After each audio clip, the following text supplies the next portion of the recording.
ನಮಸ್ಕಾರ. Real talk ಕನ್ನಡಕ್ಕೆ ಸ್ವಾಗತ. ಪ್ರಪಂಚದಾದ್ಯಂತ ಈಗ ಮತ್ತೊಂದು ಹೊಸ ವೈರಸ್ ಬಗ್ಗೆ ಸಿಕ್ಕಾಪಟ್ಟೆ ಆತಂಕ ಶುರುವಾಗಿದೆ. ಎಲ್ಲೆಡೆ ಬರೀ ವದಂತಿಗಳೇ ಹರಿದಾಡ್ತಿವೆ.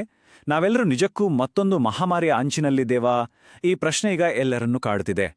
ಸರಿ, ಇದರ ಆಳಕ್ಕೆ ಇಳಿದು ಅಸಲಿಯತ್ತೇನು ಅಂತ ಯಾವುದೇ ಆತಂಕ ಇಲ್ಲದೆ ಸ್ಪಷ್ಟವಾಗಿ ಅರ್ಥ ಮಾಡ್ಕೊಳ್ಳೋಣ. ಇವತ್ತಿನ ಈ ಎಕ್ಸ್ಪ್ಲೈನರ್ ಅಲ್ಲಿ ನಾವು ಈ ಹಂಟಾ ವೈರಸ್ ಸ್ಫೋಟದ ಹಿಂದಿರುವ ಮೆಡಿಕಲ್ ಫ್ಯಾಕ್ಟ್ಸ್ ಅನ್ನು ಮತ್ತು ಇಂಟರ್ನೆಟ್ನಲ್ಲಿ ಹರಿದಾಡುತ್ತಿರುವ ಆ ಕಾಂಪ್ಲೆಕ್ಸ್ ಟೈಮ್ಲೈನ್ ಅನ್ನು ಯಾವುದೇ ಪೂರ್ವಗ್ರಹವಿಲ್ಲದೆ ಬಿಡಿಸಿಡಲಿದ್ದೇವೆ. ಕೇವಲ ನೈಜ ಮಾಹಿತಿ ಮತ್ತು ಡೇಟಾ ಆಧಾರದ ಮೇಲೆ ವಾಸ್ತವವೇನು ಅಂತ ನೋಡೋಣ. ಈ ಎಕ್ಸ್ಪ್ಲೇನರ್ನಲ್ಲಿ ನಾವು ಏನೇನು ಕವರ್ ಮಾಡ್ತೀವಿ ಅಂತ ಶಾರ್ಟ್ ಆಗಿ ಹೇಳ್ತೀನಿ ಕೇಳಿ. ಮೊದಲಿಗೆ ಹಂಟಾ ವೈರಸ್ ಅಂದ್ರೆ ಏನು, ಎರಡನೆಯದು ಆ ಕ್ರೂಸ್ ಹಡಗಿನಲ್ಲಿ ಇದು ಹೇಗೆ ಸ್ಫೋಟಗೊಳ್ತು, ಮೂರನೆಯದು ಇದು ಜಾಗತಿಕವಾಗಿ ಹೇಗೆ ಹರಡುತ್ತೋ ಮತ್ತು ಭಾರತದ ಕಥೆ ಏನು, ಕೊನೆಯದಾಗಿ ಇಂಟರ್ನೆಟ್ನಲ್ಲಿ ಕೇಳಿಬರುತ್ತಿರುವ ಆ ಥಿಯರಿಗಳೇನು ಅನ್ನೋದನ್ನ ಕಂಪ್ಲೀಟ್ ಆಗಿ ಅನಲೈಸ್ ಮಾಡೋಣ. ಮೊದಲನೇದಾಗಿ, ಅಸಲಿಗೆ ಈ ಹಂಟಾ ವೈರಸ್ ಅಂದ್ರೆ ಏನು? ವೈಜ್ಞಾನಿಕ ವಾಸ್ತವದೊಂದಿಗೆ ನಮ್ಮ ಈ ಚರ್ಚೆಯನ್ನ ಶುರು ಮಾಡೋಣ ಬನ್ನಿ. ನಮಗೆಲ್ಲ ಗೊತ್ತಿರೋ ಹಾಗೆ ಸಾಮಾನ್ಯವಾಗಿ ಹಂಟಾ ವೈರಸ್ ಬಂದು ಇಲಿಗಳ ಮೂಲಕ ಮನುಷ್ಯರಿಗೆ ಹರಡುತ್ತೆ. ಆದರೆ ಈ ಅರ್ಜೆಂಟೀನಾದ ಆಂಡಿ ಸ್ಟ್ರೇನ್ ಇದೆಯಲ್ಲ, ಇದು ತುಂಬಾನೇ ಡೇಂಜರಸ್. ಯಾಕಂದ್ರೆ ಇದು ಮನುಷ್ಯನಿಂದ ಮನುಷ್ಯನಿಗೆ ಹರಡೋ ವಿಶಿಷ್ಟ ಸಾಮರ್ಥ್ಯ ಹೊಂದಿದೆ. ಅರ್ಥ ಆಗ್ತಿದ್ಯಾ? ಇದೇ ಕಾರಣಕ್ಕೆ ಈಗ ಜಗತ್ತಿನಾದ್ಯಂತ ಇಷ್ಟು ದೊಡ್ಡ ಮಟ್ಟದ ಟೆನ್ಷನ್ ಶುರುವಾಗಿರೋದು. ಇದ್ರ ತೀವ್ರತೆ ಎಷ್ಟಿದೆ ಅಂತ ನೀವೇ ನೋಡಿ. ಅಮೆರಿಕಾದಲ್ಲಿ ಕಾಣಿಸ್ಕೊಳ್ಳೋ HPS ಬಂದ್ರೆ ಸಿಕ್ಕಾಪಟ್ಟೆ ಉಸಿರಾಟದ ಸಮಸ್ಯೆ ಶುರುವಾಗುತ್ತೆ. ಮತ್ತೆ ಇದರ ಡೆತ್ ರೇಟ್ ಬರೋಬ್ಬರಿ 33%. ಅಂದ್ರೆ ಸೋಂಕಿತರಾದ 3ರಲ್ಲಿ ಒಬ್ರು ಗ್ಯಾರಂಟಿ ಪ್ರಾಣ ಬಿಡ್ತಾರೆ.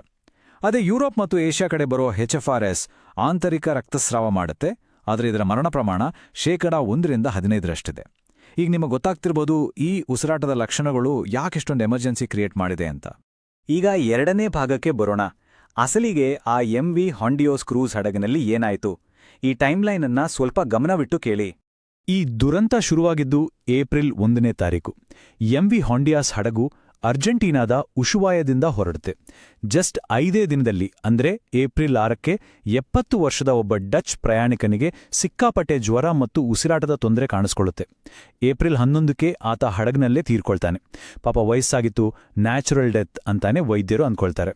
ಕೊನೆಗೆ ಏಪ್ರಿಲ್ 24ಕ್ಕೆ ಆತನ ಬಾಡಿಯನ್ನ ಸೇಂಟ್ ಹೆಲೆನಾ ದ್ವೀಪದಲ್ಲಿ ಕೆಳಗಿಳಿಸ್ತಾರೆ. ಆದ್ರೆ ಅಸಲಿ ಟ್ರ್ಯಾಜಿಡಿ ಶುರುವಾಗಿದ್ದೆ ಏಪ್ರಿಲ್ 25ಕ್ಕೆ. ಆ ಮೃತಪಟ್ಟ ವ್ಯಕ್ತಿಯ 69 ವರ್ಷದ ಹೆಂಡತಿ ಆಮ್ಸ್ಟರ್ಡ್ಯಾಮ್ಗೆ ಹೋಗೋಕೆ ಫ್ಲೈಟ್ ಹತ್ತಾರೆ. ವಿಮಾನ ಟೇಕ್ ಆಫ್ ಆಗೋಕ್ ಮುಂಚೆನೇ ಆಕೆ ಕುಸಿದು ಬೀಳ್ತಾರೆ. ಆಮೇಲೆ ಆಸ್ಪತ್ರೆಯಲ್ಲಿ ಪ್ರಾಣ ಬಿಡ್ತಾರೆ. ಟೆಸ್ಟ್ ಮಾಡಿದಾಗ ಆಕೆಗೆ ಹಂಟಾ ವೈರಸ್ ಹಿಡಿದು ಕನ್ಫರ್ಮ್ ಆಗುತ್ತೆ. ಆ ಫ್ಲೈಟ್ನಲ್ಲಿದ್ದ ಕೇವಲ 45 ನಿಮಿಷಗಳಲ್ಲಿ ಆಕೆ ಅರಿಯದೆ ಬರೋಬ್ಬರಿ 55 ಜನರಿಗೆ ಈ ವೈರಸ್ಸನ್ನ ಹಬ್ಸಿರ್ತಾರೆ. ಇದು ಸೋಂಕಿನ ಶರಪಳಿಯನ್ನ ಎಲ್ಲಿಗೂ ತೆಗೆದುಕೊಂಡು ಹೋಗುತ್ತೆ. ಈ ವೈರಸ್ನ ಭೀತಿ ಯಾವ ರೇಂಜ್ಗಿತ್ತು ಅಂದ್ರೆ ಒಂದು ನಂಬಲ ಸಾಧ್ಯವಾದ ಘಟನೆ ನಡೆಯುತ್ತೆ. ಸೇಂಟ್ ಹೆಲೆನಾಗೂ ಮುಂಚೆ ಹಡಗು ಟ್ರಿಸ್ಟಾನ್ ಡ ಕುನ್ಹಾ ಅನ್ನೋ ಒಂದು ರಿಮೋಟ್ ದ್ವೀಪದಲ್ಲಿ ನಿಂತಿತ್ತು. ಅಲ್ಲಿ ಇಳಿದಿದ್ದ ಒಬ್ಬ ಬ್ರಿಟಿಷ್ ವ್ಯಕ್ತಿಗೆ ಸೋಂಕಿರ್ಬೋದು ಅಂತ ಡೌಟ್ ಬಂದು ಅಲ್ಲಿ ಯಾವುದೇ ಏರ್ಪೋರ್ಟ್ ಇಲ್ಲದೇ ಇರೋದ್ರಿಂದ UK ಮಿಲಿಟರಿ ಬರೋಬ್ಬರಿ 3300 kg ಮೆಡಿಕಲ್ ಐಟಮ್ಸ್ ಅನ್ನ 6 ಪ್ಯಾರಾಟ್ರೂಪರ್ಗಳ ಮೂಲಕ ಆ ದ್ವೀಪಕ್ಕೆ ಏರ್ಡ್ರಾಪ್ ಮಾಡ್ತಾರೆ. ಜಸ್ಟ್ ಇಮ್ಯಾಜಿನ್ ಮಾಡಿ ಜಗತ್ತಿನಾದ್ಯಂತ ಪರಿಸ್ಥಿತಿ ಎಷ್ಟು ಸೀರಿಯಸ್ ಆಗಿತ್ತು ಅಂತ. ಸರಿ, ಈಗ 3ನೇ ವಿಭಾಗ. ಇದು ಜಾಗತಿಕವಾಗಿ ಹೇಗೆ ಹರಡಿತು, ಇಂಟರ್ನ್ಯಾಷನಲ್ ರೆಸ್ಪಾನ್ಸ್ ಹೇಗಿತ್ತು, ಮತ್ತೆ ನಮ್ಮ ಭಾರತದ ಕಥೆಯೇನು ಅಂತ ನೋಡೋಣ. ಬರೋಬ್ಬರಿ 22. ಹೌದು, ಇದು ಈ ವೈರಸ್ನಿಂದ ಎಫೆಕ್ಟ್ ಆದ ದೇಶಗಳ ಸಂಖ್ಯೆ. ನೆದರ್ಲೆಂಡ್, ಸಿಂಗಪೂರ್, ಸ್ಪೇನ್, ಫ್ರಾನ್ಸ್ ಮತ್ತು ಕೆನಡಾ. ಹೀಗೆ ಕೇವಲ ಒಂದೇ ಒಂದು ಹಡಗಿನಿಂದ ಶುರುವಾದ ವೈರಸ್ ಇಷ್ಟು ದೊಡ್ಡ ಮಟ್ಟದಲ್ಲಿ ಇಷ್ಟು ಫಾಸ್ಟ್ ಆಗಿ ಸ್ಪ್ರೆಡ್ ಆಯಿತು ಅಂದ್ರೆ ನಿಜಕ್ಕೂ ಶಾಕಿಂಗ್ ಅಲ್ವಾ? ನಮ್ಮ ಭಾರತದ ಮೇಲಿನ ಪರಿಣಾಮದ ಬಗ್ಗೆ ಮಾತಾಡೋದಾದ್ರೆ ಆ ಹಡಗಿನಲ್ಲಿ ನಮ್ಮವರು 2 ಇದ್ರು. ಗುಡ್ ನ್ಯೂಸ್ ಏನಂದ್ರೆ ಅವರನ್ನ ನೆದರ್ಲ್ಯಾಂಡ್ಸ್ನಲ್ಲೇ ಸೇಫ್ ಆಗಿ ಕ್ವಾರಂಟೈನ್ ಮಾಡಿದರೆ ಅವರಿಬ್ರು ಆರೋಗ್ಯವಾಗಿದ್ದಾರೆ. ಮುನ್ನೆಚ್ಚರಿಕೆ ಅಂತ ಹಡಗುಗಳು ಹೆಚ್ಚಾಗಿ ಬರೋ ಕೇರಳದ ಕೊಚ್ಚಿ ಪೋರ್ಟ್ನಲ್ಲಿ ಹೈ ಅಲರ್ಟ್ ಡಿಕ್ಲೇರ್ ಮಾಡಿದ್ದಾರೆ. ಹಡಗುಗಳು ಬಂದ್ರೆ ಹೆಲ್ತ್ ಡಿಕ್ಲೇರೇಷನ್ ಕಡ್ಡಾಯ ಮಾಡಿದ್ದಾರೆ.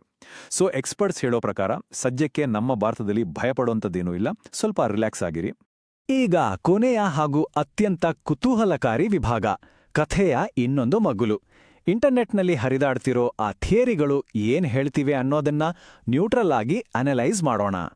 ಆನ್ಲೈನ್ನಲ್ಲಿ ಒಂದು ದೊಡ್ಡ ಥಿಯರಿ ಓಡಾಡ್ತಿದೆ. WHO ಮುಖ್ಯಸ್ಥ ಡಾಕ್ಟರ್ ಟೆಡ್ರೋಸ್ ಹೇಳೋ ಪ್ರಕಾರ ಆ ಡಚ್ ವ್ಯಕ್ತಿ 4 ತಿಂಗಳು ದಕ್ಷಿಣ ಅಮೆರಿಕಾದಲ್ಲಿ ರೋಡ್ ಟ್ರಿಪ್ ಮಾಡಿದ್ನಂತೆ. ಅಲ್ಲೇ ಈ ಆಂಡಿಸ್ಟ್ರಿನ್ ಬಂದಿರಬೇಕು ಅಂತಾರೆ. ಆದ್ರೆ ಇಲ್ಲಿ ಜನ ಕೇಳ್ತಿರೋ ಪ್ರಶ್ನೆ ಏನಂದ್ರೆ, ರಿಪೋರ್ಟ್ ಮಾಡೋ ಪ್ರೋಸೆಸ್ನಲ್ಲಿರೋ ಲೂಪ್ ಹೋಲ್ಸ್ ಬಳಸಿ ಈ ಸ್ಫೋಟವನ್ನ ಬೇಕು ಅಂತಾನೆ ಮುಚ್ಚಿಡ್ಲಾಗಿತ್ತಾ ಅಂತ. ಇದಕ್ಕೆ ತಕ್ಕ ಹಾಗೆ ಕೆಲವು ಡೆವಲಪ್ಮೆಂಟ್ಸ್ ಕೂಡ ನಡೆದಿವೆ. ಫೆಬ್ರವರಿ 2025ರಲ್ಲಿ ಅರ್ಜೆಂಟೀನಾ ಮತ್ತೆ ಜನವರಿ 2026ರಲ್ಲಿ ಅಮೆರಿಕ WHO ಅಫಿಷಿಯಲ್ ಆಗಿ ಹೊರಬಂದಿವೆ. ರೂಲ್ಸ್ ಪ್ರಕಾರ ಮೆಂಬರ್ ಅಲ್ಲದ ದೇಶಗಳು ತಮ್ಮಲ್ಲಿ ವೈರಸ್ ಬಂದ್ರೆ WHOಗೆ ರಿಪೋರ್ಟ್ ಮಾಡೋ ಯಾವ ಅಗತ್ಯನೂ ಇಲ್ಲ. ಇದನ್ನೇ ಇಟ್ಕೊಂಡು ಇದೊಂದು ಪಕ್ಕಾ ಪ್ಲಾನ್ಡ್ ರಿಪೋರ್ಟಿಂಗ್ ಬ್ಲೈಂಡ್ ಸ್ಪಾಟ್ ಆಗಿತ್ತು ಅಂಡ ಆನ್ಲೈನಲ್ಲಿ ಜನ ವಾದ ಮಾಡ್ತಿದ್ದಾರೆ. ಇದ್ರ ಜೊತೆಗೆ ಇನ್ನೊಂದು ಇಂಟ್ರೆಸ್ಟಿಂಗ್ ಟೈಮ್ಲೈನ್ ನೋಡಿ. ಕೊರಿಯನ್ ಯುದ್ಧದ ಟೈಮಲ್ಲಿ ಸೈನಿಕರ ರಕ್ಷಣೆಗಾಗಿ 1994ರಲ್ಲಿ ಅಮೆರಿಕ ಮಿಲಿಟರಿ ಒಂದು ವ್ಯಾಕ್ಸಿನ್ ಪೇಟೆಂಟ್ಗೆ ಅಪ್ಲೈ ಮಾಡುತ್ತೆ. ಆಮೇಲೆ 2024ರಲ್ಲಿ ಮಾಡರ್ನಾ ಕಂಪನಿ mRNA ರಿಸರ್ಚ್ ಶುರು ಮಾಡುತ್ತೆ. ಮತ್ತೆ 2025ರಲ್ಲಿ UK defence research reports publish ಆಗುತ್ತೆ. ಇದೆಲ್ಲ ವೈರಸ್ ಸ್ಫೋಟಕ್ಕೂ ಮುಂಚೆನೇ ಆಗಿರೋದು, ಸುಮ್ಮನೆ ಕಾಕತಾಳೀಯಾನಾ ಅನ್ನೋ ಡೌಟ್ ಶುರುವಾಗಿದೆ. ಈ ಎಲ್ಲ ಚರ್ಚೆಗಳ ಸೆಂಟರ್ ಪಾಯಿಂಟ್ ಈ ಒಂದು ಪೇಟೆಂಟ್ ನಂಬರ್. ನಿಮ್ಗೊತ್ತಾ, 1997ರಲ್ಲೇ ಅಮೆರಿಕ ಮಿಲಿಟರಿಗೆ ಹಂಟಾ ವೈರಸ್ ಲಸಿಕೆ ಪೇಟೆಂಟ್ ಸಿಕ್ಕಿದೆ. ಹೌದು, ದಶಕಗಳ ಹಿಂದೆಯೇ ಬಯೋಲಾಜಿಕಲ್ ವಾರ್ನಿಂದ ರಕ್ಷಣೆ ಪಡೆಯೋಕೆ ಈ ವ್ಯಾಕ್ಸಿನ್ ರೆಡಿಯಾಗಿತ್ತು. ಒಂದು ಕಡೆ ಲಸಿಕೆ ಇಷ್ಟೊಂದು ವರ್ಷಗಳಿಂದ ಇದ್ರೂ ದಿಢೀರಂತ ಈಗ ರಿಸರ್ಚ್ಗಳ ಶುರುವಾಗಿರೋದು, ಜೊತೆಗೆ ಈ ಸ್ಫೋಟ, ಇದೆಲ್ಲ ನೋಡ್ತಿದ್ಲೇ ಆನ್ಲೈನ್ ಜನರಿಗೆ ಅನುಮಾನ ಬರೋದು ಸಹಜ ಅಲ್ವಾ? ಇದರ ಬೆನ್ನಲ್ಲೇ 2010ರ ಟೆಡ್ ಟಾಕ್ನಲ್ಲಿ ಬಿಲ್ ಗೇಟ್ಸ್ ಕೊಟ್ಟಿದ್ದ ಒಂದು ಹೇಳಿಕೆ ಈಗ ಸಿಕ್ಕಾಪಟ್ಟೆ ವೈರಲ್ ಆಗ್ತಿದೆ. ಅವರು ಹೊಸ ಲಸಿಕೆಗಳು ಮತ್ತು ಹೆಲ್ತ್ ಕೇರ್ ಮೂಲಕ ನಾವು ಜನಸಂಖ್ಯೆಯನ್ನ 10ರಿಂದ 15% ಕಡಿಮೆ ಮಾಡಬಹುದು ಅಂದಿದ್ರು. ಈ ಹಳೇ ಸ್ಟೇಟ್ಮೆಂಟನ್ನ ಈಗಿನ ಮಾಡರ್ನಾ ರಿಸರ್ಚ್ ಮತ್ತು ಫಂಡಿಂಗ್ ಲಿಂಕ್ ಮಾಡಿ ಇದು ಪಾಪ್ಯುಲೇಷನ್ ಕಂಟ್ರೋಲ್ ಮಾಡೋ ಪ್ಲಾನ್ ಅಂತ ಇಂಟರ್ನೆಟ್ನಲ್ಲಿ ಸಖತ್ ಚರ್ಚೆ ನಡೀತಿದೆ. ಇವೆಲ್ಲ ಪೂರ್ವಯೋಜಿತವೋ ಅಥವಾ ಬರೀ ಥಿಯರಿಗಳು ಅನ್ನೋದು ದೊಡ್ಡ ಪ್ರಶ್ನೆ. ಹಾಗಾದ್ರೆ ನಾವೀಗ ಪ್ಯಾನಿಕ್ ಆಗ್ಬೇಕಾ ಅಥವಾ ಸೈಲೆಂಟ್ ಆಗಿ ಸತ್ಯಾಂಶಗಳನ್ನು ಗಮನಿಸಬೇಕಾ? ವಾಟ್ಸ್ಆಪ್ ಫಾರ್ವರ್ಡ್ಗಳಿಗಿಂತ ಸೈಂಟಿಫಿಕ್ ಫ್ಯಾಕ್ಟ್ಸ್ ಮೇಲೆ ನಂಬಿಕೆ ಇಡೋದು ತುಂಬಾ ಮುಖ್ಯ. ಆದ್ರೆ ಈ ಹಳೆ ಪೇಟೆಂಟ್ಗಳು, WHO ಡೆವಲಪ್ಮೆಂಟ್ಸ್ ಮತ್ತೆ ಈಗಿನ ಈ ಸ್ಫೋಟ, ಇದೆಲ್ಲ ಜಸ್ಟ್ ಕೋಇನ್ಸಿಡೆನ್ಸಾ ಅಥವಾ ಭವಿಷ್ಯದ ಯಾವುದೋ ದೊಡ್ಡ ಬಿಕ್ಕಟ್ಟಿನ ಮುನ್ಸೂಚನೆನಾ? ನೀವೇ ಯೋಚನೆ ಮಾಡಿ. ಈ ಎಕ್ಸ್ಪ್ಲೇನರ್ ನಿಮ್ಗೆ ಇನ್ಫಾರ್ಮೇಟಿವ್ ಅನ್ಸಿದ್ರೆ ದಯವಿಟ್ಟು ಲೈಕ್ ಮಾಡಿ, ಕೆಳಗೆ ಕಾಮೆಂಟ್ ಮಾಡಿ ನಿಮ್ಮ ಅನಿಸಿಕೆ ತಿಳಿಸಿ. ಹಾಗೆ ನಿಮ್ಮ ನೆಚ್ಚಿನ ರಿಯಲ್ ಟಾಕ್ ಕನ್ನಡಕ್ಕೆ ಸಬ್ಸ್ಕ್ರೈಬ್ ಆಗೋದನ್ನ ಖಂಡಿತ ಮರಿಬೇಡಿ.